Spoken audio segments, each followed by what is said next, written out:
একটু আগে যে একটি গানের যে একটা টিকটক টেমপ্লেট ভিডিও দেখতে পারলেন, সেই টিকটক টেমপ্লেট ভিডিওটা কিন্তু এখন কিন্তু টিকটকে কিন্তু এখনটা কিন্তু রিসেন্টলি কিন্তু এখন কিন্তু টিকটকে কিন্তু এই ধরনের ভিডিও কিন্তু দেখা যাচ্ছে। তো ওই ভিডিওটি আপনারা কিভাবে এডিটিং করবেন বা কিভাবে অনেকে এডিটিং করে সেটা আমি এই ভিডিওতে দেখিয়ে দিব।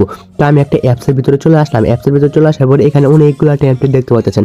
এখানে আনলিমিটেড টিকটকের যে ট্রেন্ডিংগুলো টেমপ্লেট আছে, শুধু টিকটক না, টিকটক আছে, ফেসবুক আছে, আরও বিভিন্ন সোশ্যাল মিডিয়া আছে, সেগুলো সোশ্যাল মিডিয়াতে কিন্তু এগুলো কিন্তু ট্রেন্ডিং ভিডিও। এখানে অনেকগুলো টেমপ্লেট দেখতে পাচ্ছেন। আর এইখানে সবার উপরে অনেকগুলা ক্যাটাগরি কিন্তু আপনারা দেখতে পাইতেছেন। এই যে অনেকগুলা ক্যাটাগরি দেখতে পাচ্ছেন, এই যে উপরে আমি মার্ক করে দেখিয়ে দিচ্ছি। এখানে অনেকগুলা ক্যাটাগরি দেখতে পাচ্ছেন। এর মধ্যে টিকটকের একটা ক্যাটাগরি দেখতে পাচ্ছেন। এখানে অনেকগুলা ফেসবুকের বা টিকটকের বা বিভিন্ন সোশ্যাল মিডিয়ার কিন্তু টেমপ্লেট আছে, বা উপরে অনেকগুলো কিন্তু ক্যাটাগরি দেখতে পাচ্ছেন। এর মধ্যে যে টিকটকের যে ক্যাটাগরিটি দেখতে পাচ্ছেন, এই টিকটকের ক্যাটাগরির ভিতরে আপনারা চলে যাবেন। চলে যাওয়ার পরেই যে উপরেই দেখতে পাচ্ছেন 2 নাম্বারে, যে উপরে এই 2 নাম্বারে ওই টেমপ্লেটটি কিন্তু আপনারা এখনো দেখতে পাচ্ছেন। তো ওই টেমপ্লেটের উপরে ক্লিক করবেন।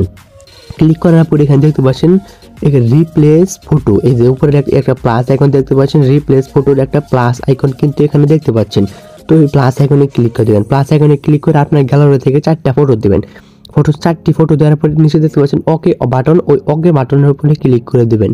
ওকে বাটনের উপরে ক্লিক করে দেওয়ার ফলে আপনার ভিডিওটি কিন্তু অটোমেটিকলি কিন্তু মেক হয়ে যাবে। তো আপনি যদি চান যে এই সাউন্ডটাকে আপনি পরিবর্তন করবেন, এই মিউজিকটাকে আপনার পরিবর্তন করবেন, তাহলে এখানে দেখতে পাচ্ছেন রিপ্লেস মিউজিকের একটা অ্যারো অপশন আছে। ওই অ্যারো অপশনে ক্লিক করে দিলেই যে এরকম ইন্টারফেস আপনার সামনে ওপেন হয়ে যাবে। এখানে অনেক মিউজিক কিন্তু পাবেন। এখানে অনেক সুন্দর কিন্তু ভাইরাল মিউজিক পাবেন। এগুলোকে কিন্তু আপনারা ইউজ করতে পারেন। তো তারপরে ওই ভিডিওটাকে এখন সেভ করতে হবে। সেভ করার জন্য নিচে দেখতে পাচ্ছেন মেক নামে একটা লেখা আছে। ওই মেক নামের লেখার উপরে ক্লিক করে দিলেই কিন্তু এটা সেভ হয়ে কিন্তু আপনার গ্যালারিতে কিন্তু অটোমেটিকলি চলে যাবে। তো এরকম করে কিন্তু টিকটকের ভাইরাল যে টেমপ্লেটগুলো, এই টেমপ্লেটগুলো কিন্তু ইউজ করতে হয়। তো এটা ছিল আজকে আমাদের ভিডিও। তো ভিডিওটি যদি ভালো লেগে থাকে তাহলে ভিডিওতে অবশ্যই একটা লাইক করবেন। আর এরকম ইন্টারেস্টিং গুরুত্বপূর্ণ ভিডিও যদি আপনারা প্রতিনিয়ত পেতে চান তাহলে চ্যানেলটাকে সাবস্ক্রাইব করে দিবেন।